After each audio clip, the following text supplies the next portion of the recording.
Welcome ACPS families and students. Thank you for joining us.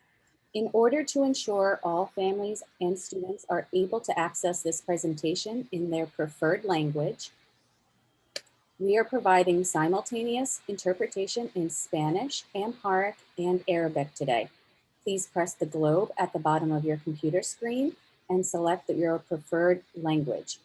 If you are watching on a phone, press the three dots at the bottom right of your screen and then select your preferred language. Thank you. Now, I'd like our interpreters to give instructions, starting with Spanish, then Amharic, and then Arabic. Bienvenidos familias y estudiantes.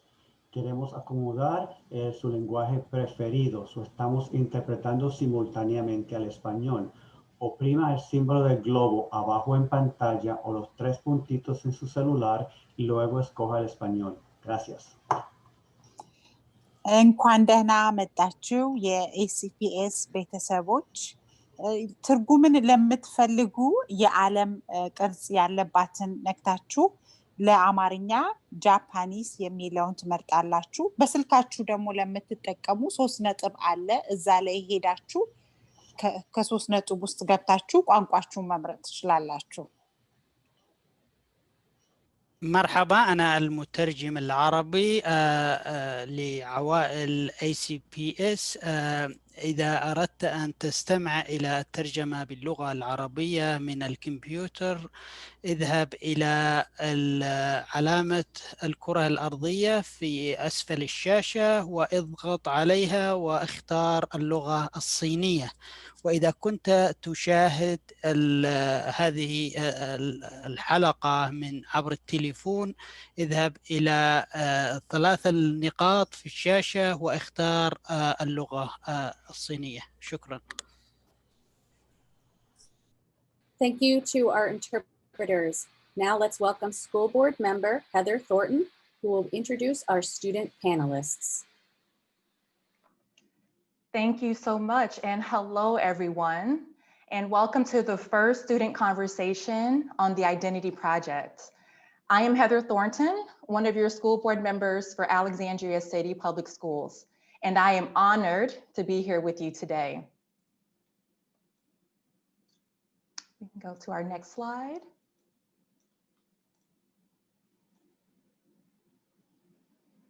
All right, so today, or this evening's discussion was organized by some of our amazing students of the ACPS Titans, and it specifically focuses on the theme of where have we been.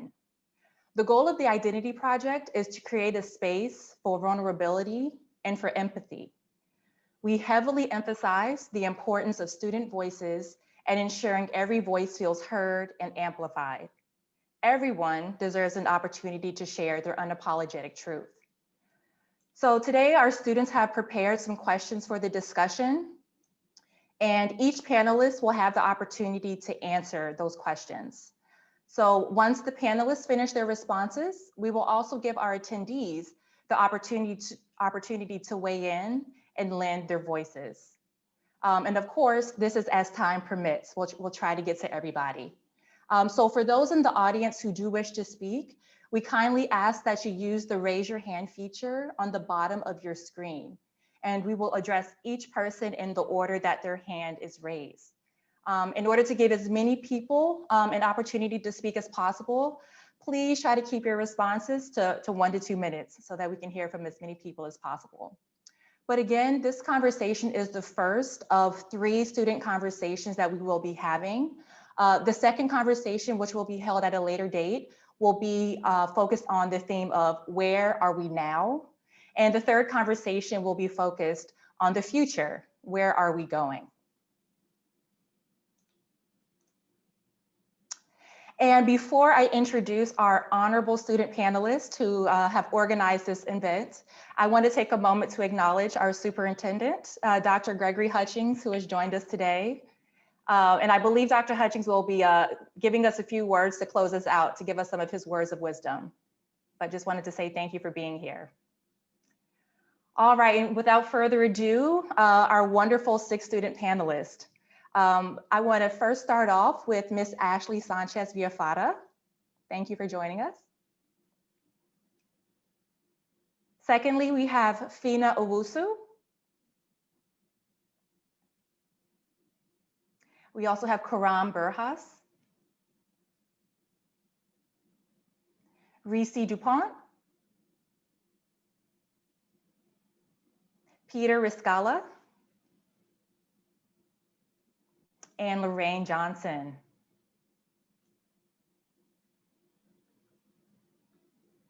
Great, so we now know who our fantastic panelists are this evening. They will be leading out this discussion, and they wanted to start off with a general check-in question. So to get us started, for the first question, just so the audience is aware, we're going to give all of our panelists an opportunity to answer this question. For this question, anybody who is watching as an attendee, we ask that you type in any responses or feelings that you want to give to this question in the chat box, which you will also find at the bottom of your screen. So this will only be for the first question. For the second question, we're going to open this up to all the participants. All right, so without further ado, the first question to our panelists. How are you grappling with the world we are living in? Right, hello everyone. My name is Ashley. So I just wanted to emphasize the point that Ms. Thornton made. Thank you so much for the introduction, Ms. Thornton. So just emphasize the point that this is a space for vulnerability. So be open to sharing your experiences. We're here to listen to your truth and to be all ears. And to answer this question, I think the way that I'm truly grappling with everything that's been going around in the world is just making sure that I'm taking care of my mental health and making sure that I'm doing the things that I love and resting while I'm doing social justice work, because that is also a form of activism, of just taking time to really self-preserve yourself and to continue the work forward.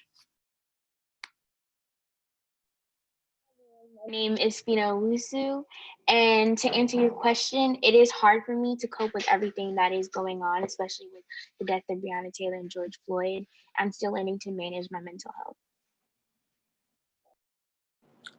Hi, everyone. My name is Karam Burgess. For me, I've been comparing myself pre-pandemic to myself mid-pandemic, as not only as a student, but who I am in my personal life, and understanding that sometimes it is important to prioritize my mental health and physical health over things like academics. And I think that with all the stuff going on in the world right now, it has opened my eyes to the importance of helping others, representing others, and making sure that my mental health and physical health are at its peak so I can do what I'm supposed to be doing to the best of my ability and helping others the best way that I can. So that's really how I've been grappling with the world that we're living in, just to make the best out of my situation, but also be conscious of the fact that we don't really know what's happening for us in the future, but taking it day by day. Hi everyone, my name is Reese, and I think it's hard to kind of grapple with the world we're living in currently and kind of process everything that is happening in the world around us, and especially during an election year.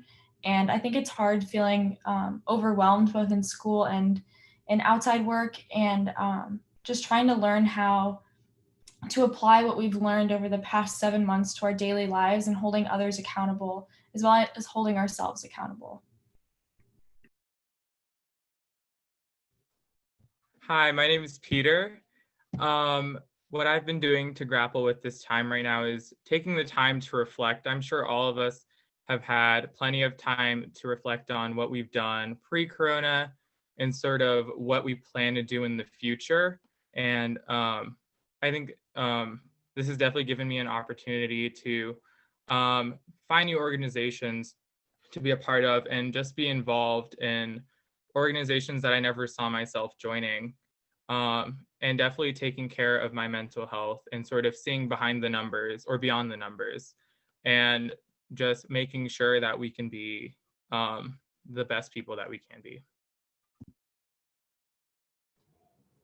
Hello, my name is Lorraine, and honestly, it depends on the day how I'm feeling about the world. Sometimes sometimes like I'll talk to my grandmother on the phone and she'll tell me about how far we come from like civil rights and our family history and everything. And then moments later, I look on the news and there's protests and different other type of things. And it's just, we figure out that we have a long way to go, but we've also like come so far. And conveniently, we're talking about the past today because the past actually kind of helps me cope with the world that we're living in today. The past like motivates me to keep fighting for student and youth and the youth voice. So so that we don't repeat history and so that we can allow so that we don't allow our ideas and from the older generation to carry us into the future. And so the past really helps me cope with the nation today because I have faith in my generation and the way that our youth is out there protesting for immigration and Black lives and climate change and everything. I don't doubt that will rise to the occasion. So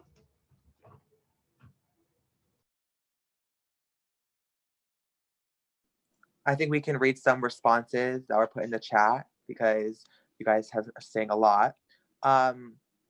So one person said, let's see.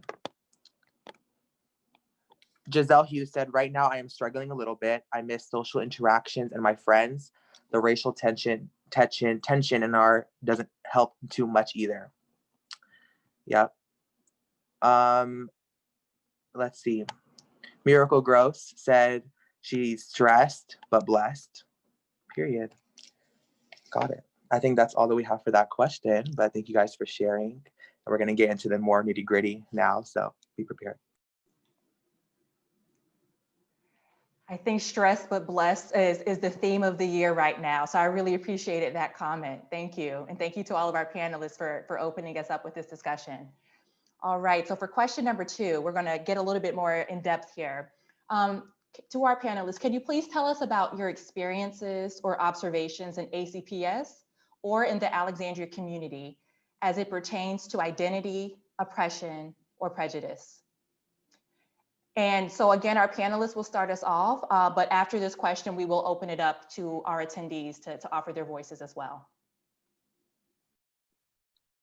Okay, so my experiences most pertain specifically to high school because that's truly where I began to see many of like these systems and really truly experience how those systems play into my racial identity and who I am.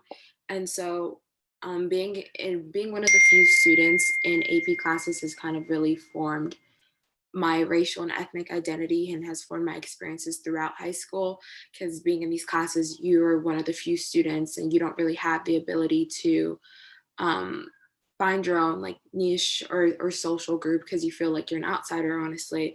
And being in those spaces, I really felt like I had to represent my entire community and the entire group that I identified with because I felt like I couldn't really mess up or do anything wrong because everyone was watching me.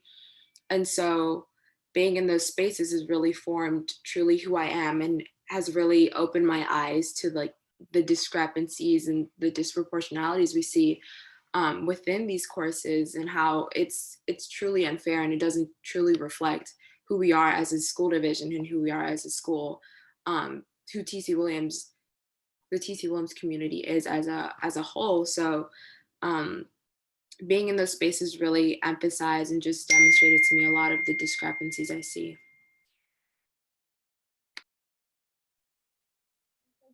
Question, I have experienced a lot of prejudice and oppression within TC. I know, speaking on my own experience, being one of the few Black students in an AP class has really put me into a field where I feel like I have to carry the entire Black race on my back, watch every word that I say, just so I don't get people staring at me or disrespectful comments or prejudgments. And I also know that my voice is suppressed a lot within a group of people that don't look like me. And it's very challenging, especially being in an environment where people don't really accept who you are or really respect who you are.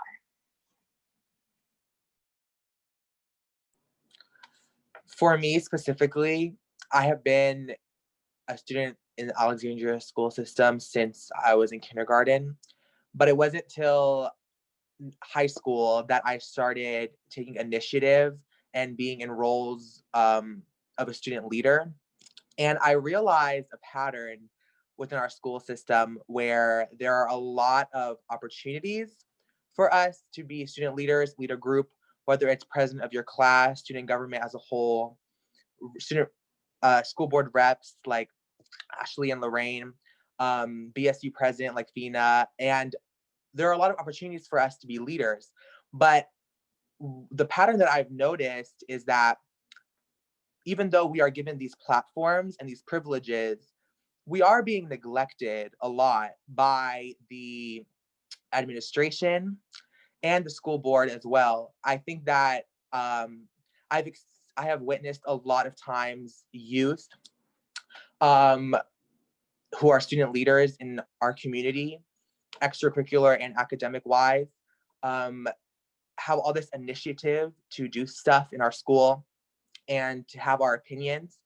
But the school board and a lot of the administration kind of neglect us and do not really ask us for our opinions at all. And I think that all the panelists and all the students watching now can agree with me when, especially with this school year and the online format that we have now. During the summer, we were very much not in the know.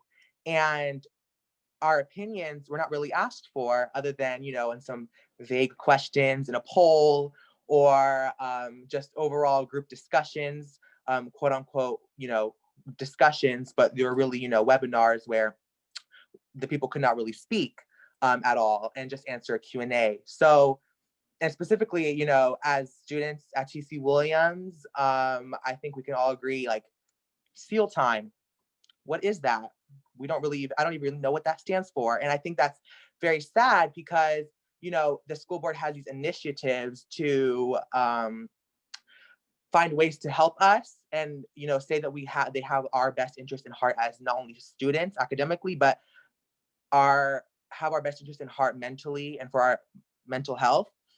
However, it seems as though with a lot of these initiatives that we are not even asked our opinion. I did not really hear about SEAL time. I was not asked if I needed that or if other people needed that. And we don't really even do it much in class. And it just comes to show that, if us as student leaders, we didn't always have to push ourselves to have the initiative, but maybe we were just included in conversation. I think this pertains to identity and ageism as well, because just for being youth, no matter what our role is, because I've been senior class president and junior class president, and I have not, been always involved in administrative discussion. I've always had to push myself and fight for my spot at that table. And I think that a lot of problems in our school system would not really happen if the school board and all the people that were, quote unquote, having our best interest in heart would actually ask us for our opinions. And I think that now a lot of us as youth are starting to speak up. So I just want to say, buckle up for the bumpy ride, because, we don't really know what's going to come in the future, but I sure as heck am ready to take this on. So that's all I have to say. Yeah, I definitely agree with everything that Karam just mentioned to everyone. And I think that when we're having these conversations about advocacy outside of our schools, there's also advocacy within our schools. And a lot of times students have to advocate for themselves. And when you have students that don't know how to advocate within these systems that weren't necessarily designed for people that look like them, then it's harder to effectively advocate for yourself. And that is true within counseling systems, within the administrative systems, and also especially when we're looking at these systems in elementary, middle, and high school levels. You see programs like TAG or other higher achievement programs like AP or honors, where a lot of the students end up looking, or they're comprised of mostly white students. And that kind of leads to the question is, why is this happening and why isn't anyone doing anything about it? And I think a lot of times our school district and our community relies on data and trying to figure out how we can apply data to different metrics, but I think it's all about student voices and student experiences, because our voices and our experiences are far more important than a statistic.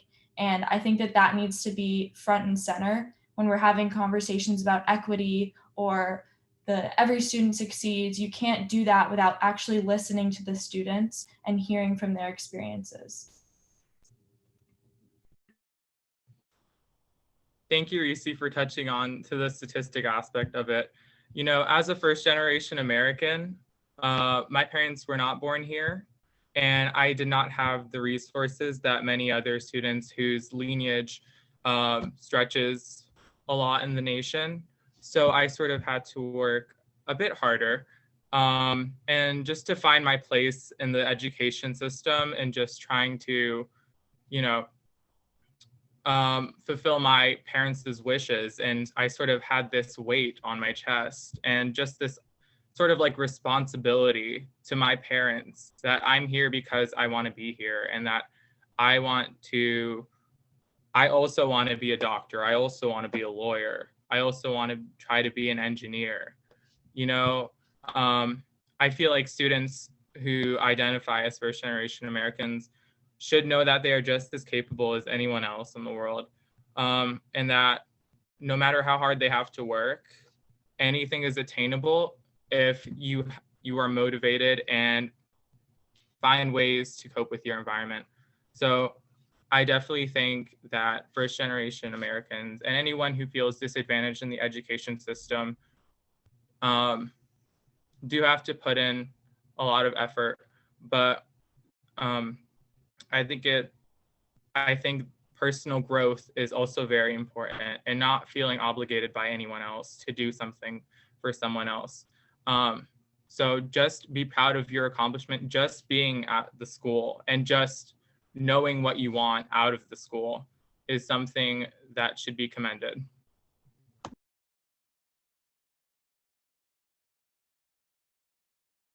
Oops, there you go. Yeah, I really appreciate all of these responses. This is really getting like deep and everything. But for me, I was exposed to like the racial inequities within ACPS at a young age. When I was in second grade on the first day of school, I remember I noticed that none of my like Black friends or students of color were in my classroom, or none of my friends of color were in my classroom. And when I went home, I cried about it, and my mom just gave me the lecture like how the classroom is for learning and it's not about playing with your friends. But for me, it was like so much more than that. And as a 7-year-old, I felt isolated in my classroom, and there was no one who wanted to be like my reading bunny during like reading time, or there was no one who wanted to play with me when I was like in indoor recess. And I didn't like going to school because I felt uncomfortable throughout the day, and I didn't really get to be with my friends until later in the day when I was in rec and everything. But it wasn't until later that I realized that since my mom worked in the school system in the past, that she wanted me to have the best teacher, and a lot of other like white parents requested that their child have the best teacher as well. And it was then that I first realized how real the racial inequities are within ACPS. And as I got older, the same thing happened in middle school with the honors classes. And the same thing happened in high school with the advanced courses.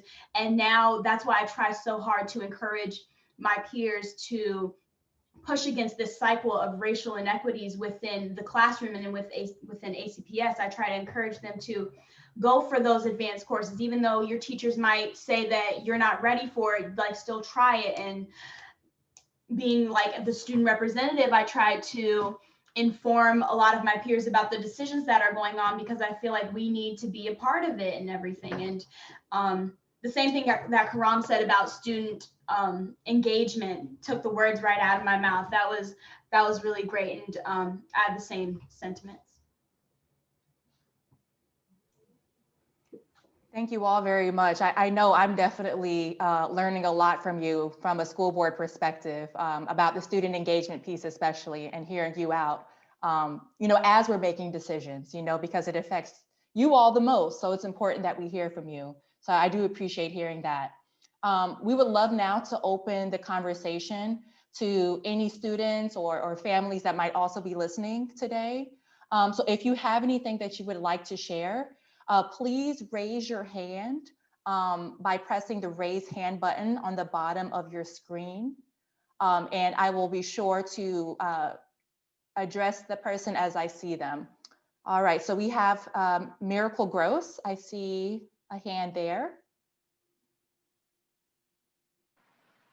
Miracle? Hello, can y'all hear me? Yes, hi. I would just like to say that I, like Lorraine, also experienced some of the same racial inequities at a young age.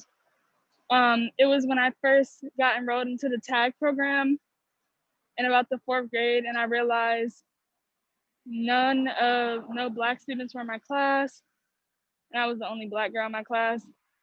And this not only made it hard for me socially, but also it made it a very hard learning environment because I'm learning around people I don't know and I've never met before. There was nobody to ask for help or to talk to. And I just thought that was a really strange but similar experience.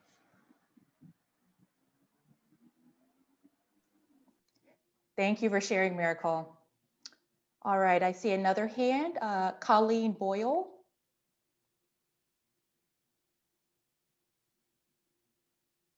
Oh, did we lose Colleen? Unmute. Sorry, I see I'm unmuted now. Can you hear me? Yes. Hi, who do Okay. we have speaking? Sorry, this is Ish Boyle. So I'm Boyle. wondering, when I think about this, like what data are we looking at to define racism? Because that's what I'm hearing is like, yes, maybe there's differences, but that's not racism, right? Or an inequity, right? That's not, TAG, and this is just the reality of it, is the gifted and talented program for you to step up into and qualify into. But that in and of itself is not an inequity.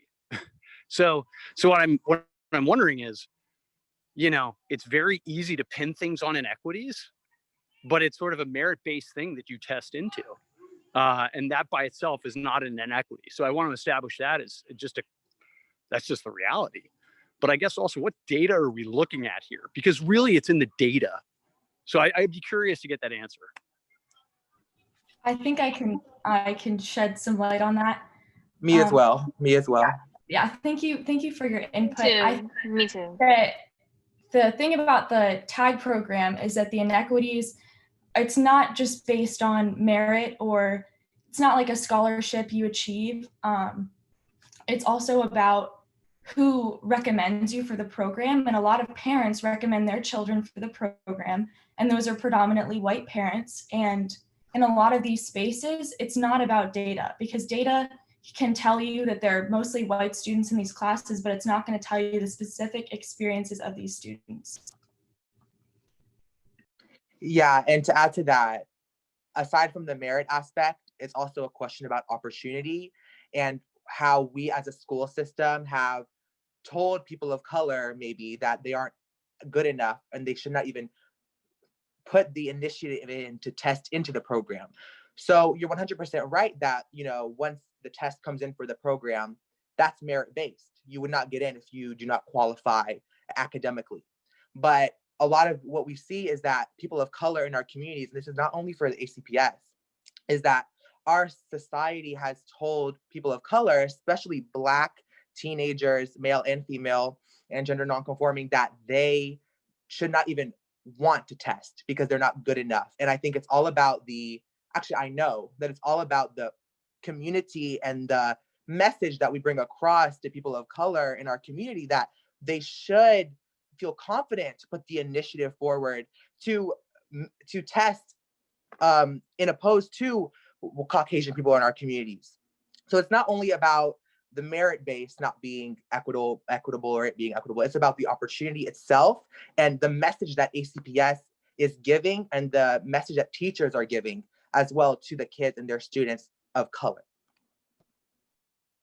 To go off of what Reese and Karam had said, I know, speaking on my personal experience, actually being a Black student going through the system, I went to Lyles Crouch Traditional Academy, which is a elementary school in ACPS. And my first experience with the TAG program, when I actually realized what was happening, was when I was in 3rd grade and everybody, all the white students had got up and left to go to their TAG classes. And I think at that very moment, it made me feel very belittled, because not only was I not told that, like, you know, you can't be in TAG, you're not smart enough, like, you know, like, look at the students who are in TAG. Like, hearing that from my teachers psychologically affected me as a student, and it still affects me today, especially being one of the very few students in an AP classroom. Like, I think we all have to be empathetic and understand the feelings of minority students when it comes to the system, because it is built against us. We face systematic oppression, and TAG is a great example, because not only was I smart enough to be in TAG, but I was told I couldn't do it. I wasn't given the opportunity even to take the test. I was always told, you know, like, this program's not for you, you know, your parents have to recommend you. And I can definitely say throughout my entire elementary school experience, my parents have definitely put a force on me being in TAG, you know, recommending me, but they always told me no, because I didn't look like the students that were supposed to be in TAG. Oh, I wasn't smart enough like the students that were to be in TAG. So that is definitely an injustice to all Black students, and not even just Black students, minority students who were told they can't do it just because they don't look like the majority. I have something to add on to that. The question was, like, I guess, about data. And in all of our elementary schools, 60% of the population are Blacks, Hispanics, and other students of color, yet 15% or less of those students are in the TAG program, which makes like over 90 or like 85% of the TAG program is predominantly white. And that's the whole thing. Like, once we said in our, me and Ashley wrote in an op-ed before that these disproportionalities, they create a lack of understanding between the students of color and the white students at a very young age. These are elementary school students who see, like Fina said, who see these, who see the TAG students get up to go to their TAG class. You see a whole different classroom. You see a whole change of scenery just with that one move, with that. And it leads to microaggressions and implicit biases in the classrooms with just that one motion. And I just wanted to add, regarding the TAG program, I wasn't selected to be in the TAG program either. And every day when I'd walk into the classroom, I would just see the other students in the TAG program go to a separate floor or even a room just to learn something that's completely different from the curriculum we're learning. And I feel like everyone is capable of learning the same rigorous topics and should not be assessed by one singular test. And that just idea of labeling someone and sort of inferiorizing people is not something that should be normalized. And I think that everyone should be offered the opportunity to engage with, especially the students in the TAG program, and create a collaborative environment and not one that divides people. I completely agree with what Peter is saying. The TAG program is one of those programs which truly makes students of color and the students that aren't admitted into the program as inferior, and that's truly frustrating from their part, and that just causes a lot of psychological distress on the students, and it truly affects their experiences, you know, within their school career and beyond that. And the TAG program is one of those programs where it's not readily accessible to everyone, so not everyone understands what it is or doesn't truly understand who can be in it or what's the composition of the program.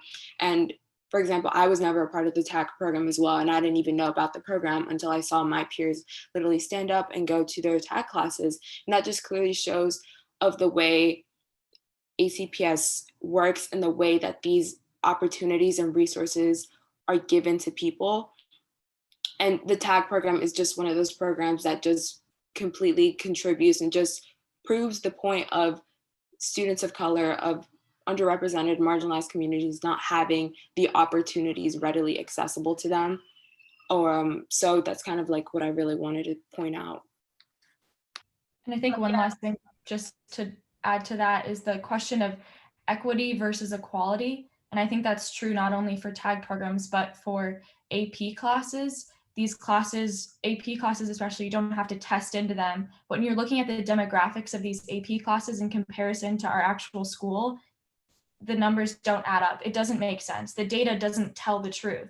And when you're talking about equity, there needs to be systems in place that are put forth and supports for students who aren't really working within this system that was built for them, and to help these students and push them into these classes because they are capable of being in these classes. But when you have counselors and other teachers telling a student that they're not supposed to be in these classes, they're not going to go for it.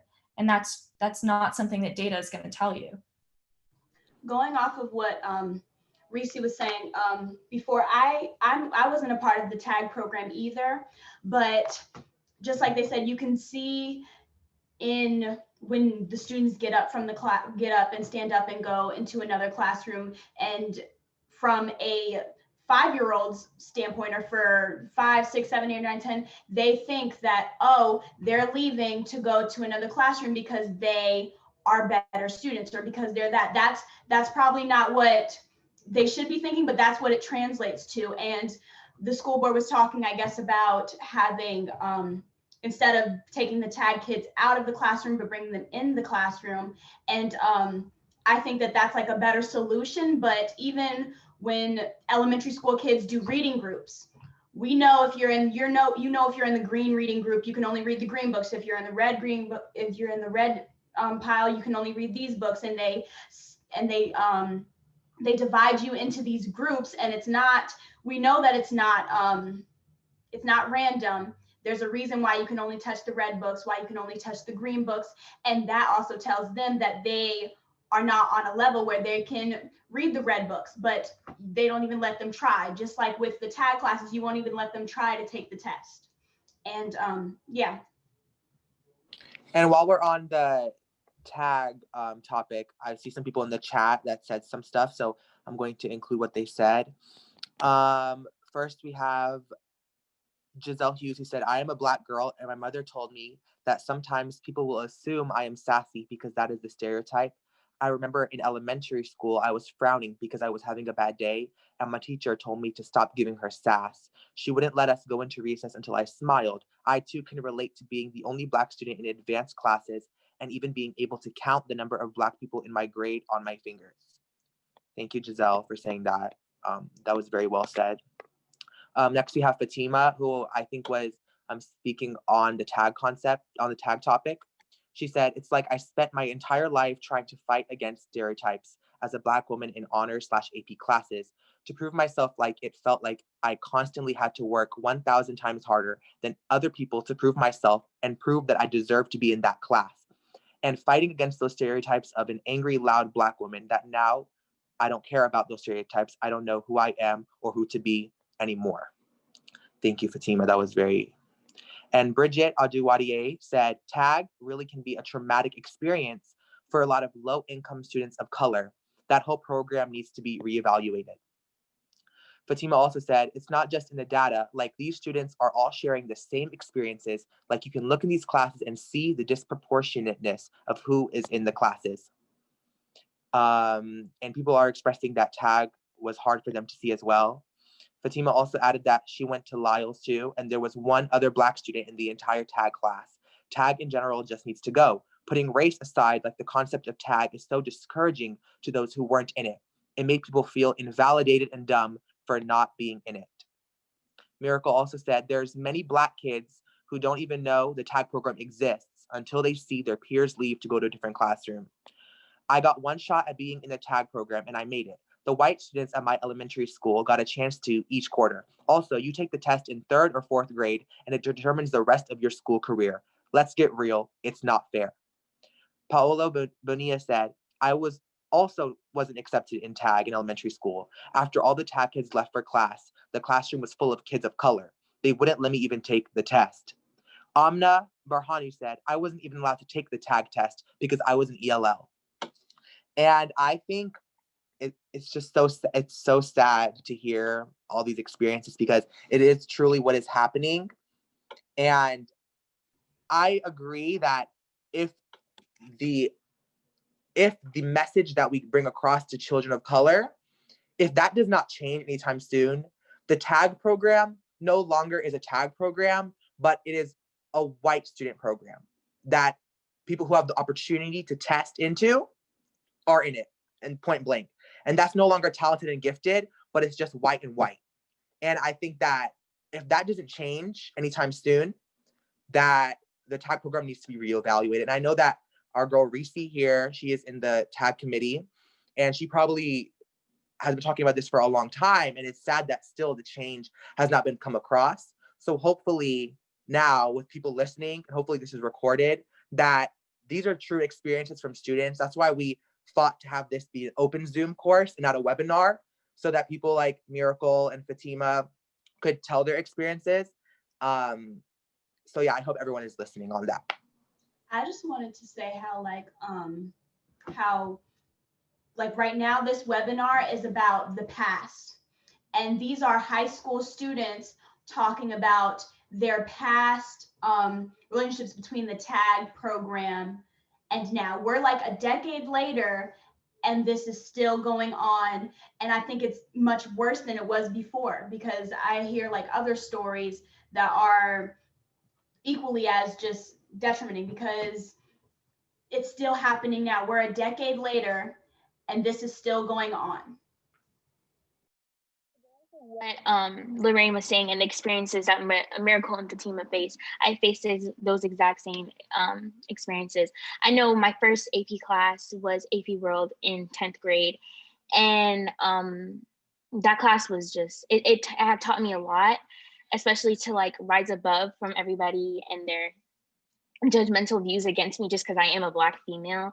I know that even within my experiences at Lyles Crouch, even like trips to Jamestown, those really impact Black students. Like, you're taking us to a place where our ancestors had to suffer and you call it a fun field trip. And then like tag, like telling me that I'm not talented and gifted enough, or that I'm not smart enough just because, you know, I don't look like the rest of the students. It does psychologically damage students of color. And I know, speaking out of experience, that like it still affects me till this day, to even like be able to like show up in my classes, well, currently Zoom classes, knowing that like I don't look like the rest of the students. I know in the beginning of the year when we had to show our faces on Zoom, I was so hesitant because I knew that being in this AP class, I was going to be the only Black student. So I told my teacher, you know, like, I have some stuff going on at home, so I don't want to show my face. But in reality, it was because I knew I was the only Black student, and me showing my face on camera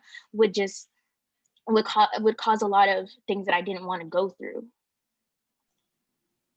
Wow, thank you. I do see we have one person who has raised their hand in the chat. We have Rital, if I'm pronouncing that correctly.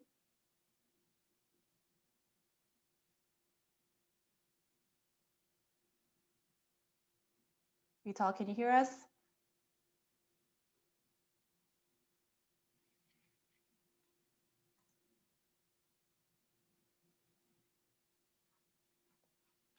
Looks like we're having some trouble with them.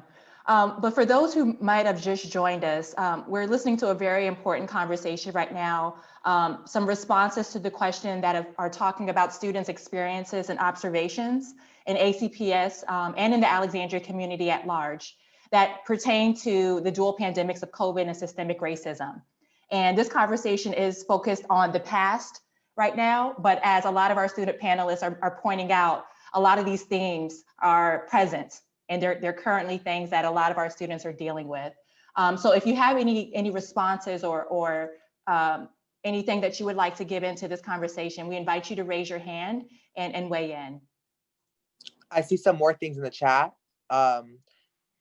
Fatima said, also, history classes are so very whitewashed, the curriculum, all of it. And I know my teachers currently try to emphasize that it's not okay to whitewash history and minimize the terrible things that have happened in American history / history in general, but there's only so much they can do since the curriculum that they have to teach is that whitewashed history. Lindsay Cooper said, the statistics mean absolutely nothing. People share their personal experiences and how they negatively impacted them. These experiences are not enough to take action and make a change.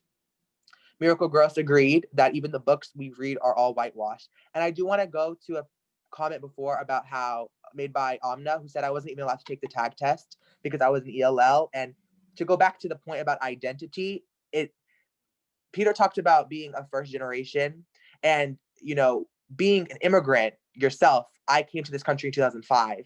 And, you know, if I had not went through the schooling that I went through, I probably would not have even been able to take the tag test because I would have been put in ELL for English as a second language. And it just goes to show, like, when we talk about identity and prejudice, we're basically implying to kids of color and immigrant children that because they're English as a second language, or because they are an immigrant, or they just recently came to this country, that they are not talented nor gifted. And I don't know if any of the panelists want to dive into that aspect of being first generation or having immigrant family, because we do have a large international academy population. And when we talk about things like tag and overall systemic issues in the community, I think that there is a big conversation to be had about international students. So yeah, I think that's a very good point to make as well. And Riedel said, when I first learned Black and white people couldn't be fair, I was gonna get bullied. Giselle Hughes, I also remember PE class where there was only one white boy. My teacher always catered to him and told the rest of us, all students of color, that we were rude and we talked back so much. He wouldn't let us speak freely and I was sassy for frowning. It was frustrating and exhausting, and it seemed like nobody could see it but me and my fellow classmates of color. Miracle said, even when I was in tag, I was judged for the way I dressed and talked. So if anybody in the panel wants to highlight on any of those. I wanted to go off of what Lindsay said. Statistics mean absolutely nothing, like absolutely nothing, because as Lorraine has mentioned, that it's disproportionate. Like it doesn't mean anything, because I'm sure that many of the people watching haven't even heard from experiences from Black or other minority students, or even students from different countries. I think we need to take into consideration that we need to stop looking at numbers and look at people and their hearts. It's not about 60% or the 70% or the 15%. It's about these students. Like ACPS has built this whole platform on equity, but we don't even see it. We don't even see it reflecting within the classrooms. Like TC is literally built up of students from all different walks of life, from all different countries, like so many identities. But when I walk into my AP classroom, I see one identity and I'm the other. And it's like, we talk a lot about, you know, equity and equality and being there for all our students, when it's really not like that. So I completely agree with Lindsay that it's not about statistics. Yeah, I know that, especially when the data tells you and the statistics tell you, like, just prove your point, that should be a red flag. That should tell you that there's no other point. It's not about if people can say that their experiences reflect this way, and then on top of that, the data reflects this way, then like that's it. And even when you talk about like people being like all on data and they think that data is this. I remember on one school board meeting, they said that schools are more segregated now than they were back in like the civil rights movement and stuff like that. That just made me like, that's crazy. And if that's something that's really true, schools are more segregated now than they were back in the civil rights. We have to really think about what's happening now, and if we're moving forwards or if we're moving backwards, if there's statistics that even prove that. Wow, thank you, Lorraine. A powerful point. We are kind of getting close to our time here, so I want to get a few more people in from our attendees. I see Amsan Conte. We'll have someone from our team unmute you, and you can feel free to give us your comments.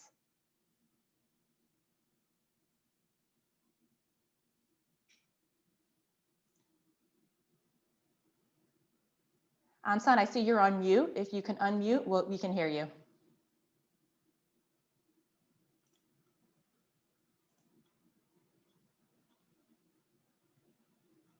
Okay, I think we're having some technical issues here. I'll try to come back to you, Amsan. I also see Miracle Gross. Yes, I would just like to talk about the equity versus equality. So you could argue that the tag system is equal because it is, but there's a tweet that kind of went viral, and if you think about it, tag is like a tall tree that grows apples. And there's privileged white students on the left side, and there's students of colors on the right. And the tree leans more to the left, so that the privileged white students are gonna have more of an opportunity to grab the apples and get the opportunity to be in tag. That's equality. They both have the same opportunity, but the tree is leaning more towards the left. Equity would be giving the student on the right a ladder to also reach the apples so that they have a fair, equal, and the same opportunity. It might be equal, but it's not equity yet. And we need to work on that. A way that you could work or improve this would be making sure you inform not only white students or privileged students, but all students in ACPS about the options they have in tag, for clubs, for different organizations, for executive roles. Because what seems to happen is a lot of important information gets distributed to a lot of white students, and that's why they have more opportunity in these executive positions in these organizations. And the thing about tag is you're entered into the tag program when you're in 3rd or 4th grade. You're supposed to get one shot. I got one shot and I made it. The test that you either pass or fail in the 3rd or 4th grade is going to determine the classes you probably take throughout your middle school and high school career. As you all may know, if you're in the tag program, significantly like directing it towards tag math.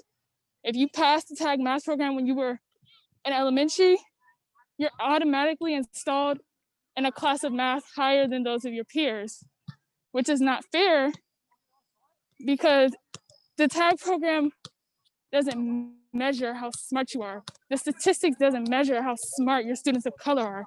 It doesn't measure their intelligence. It doesn't measure their work ethic, which is, to me, hard work and work ethic is truly being talented and gifted, not a 20-question test that you take in the 3rd grade. Wow, absolutely. All right, we have time for one more person to come in from our attendee side. I see Rital has their hand raised again. So keep your hand raised and someone from our team will unmute you.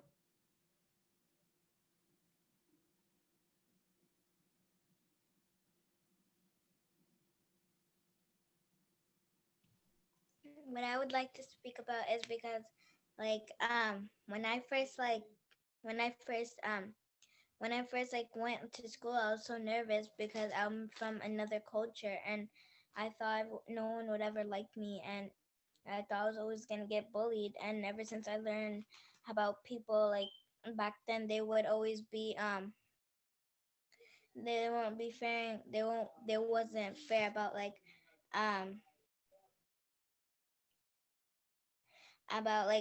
white people can only go to school and like black people wouldn't get the best education. I thought that was gonna happen to me just because I was black.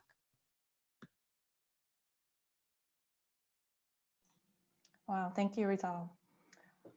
We still have one more minute, so I'll go here. I see that Odd has their hand raised.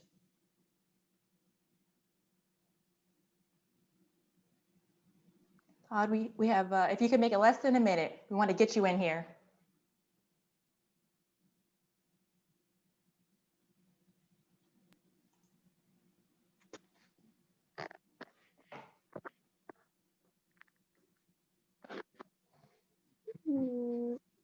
Hi, we can hear you. Let me think. All right, I don't think we can quite hear. All right, so we're closing out here, and I just want to personally say thank you so much to all of our panelists and to everyone from the attendee side who shared some very vulnerable and honest truths about their experiences. I think, this is the beginning of a lot of conversations that we want to have and we need to have with our students moving forward. So I do appreciate everyone's vulnerability and honesty today. A few reminders that, again, this is the first out of 3 discussions that we will be having as part of our student conversation series. And if you did appreciate this conversation and would like to continue to participate, the second one will be on October 13th. And the theme will be, where are we now? So today was about the past, and the next conversation will be more centered in the present. And information about all of these engagement sessions can be found on the ACPS website. And again, from me personally, thank you so much to our panelists who actually organized this entire event.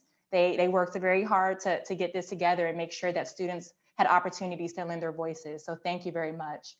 And if Dr. Hutchings is still on the line, I would like to just give him an opportunity to give us some words of wisdom before we close out. Dr. Hutchings. Thank you, Ms. Thornton. I appreciate that. And thank you for facilitating this conversation today. Students, I just have to tell you all, I am so proud of each and every one of you to be able to speak your truth. It's amazing, and for me to hear you all articulate your experiences and to be so raw about it. This is exactly what we wanted. We think it's important for you all to have a voice. If you don't have a voice, how are you going to make a difference? And I just appreciate that you all had the candor and that you had the courage to be able to tell your story and your experience, in ACPS. And what we have to do is make sure that we are changing the narrative so that the next generation doesn't have to continue to have some of the challenges or the experiences that you've had. And unfortunately, in some cases that I had when I was a student at TC, which I graduated in 1995, right? So it's not okay that we're continuing to have these same experiences in our community and in our school division. So I just want to say hats off to you all. I know that, our future is in good hands with every single one of you. You talk about global leaders. I am on a Zoom right now with what I believe are the next generation of global leaders across this world. So just thank you for your work. And I am just so honored to be able to serve each and every one of you as your superintendent. Have a good day.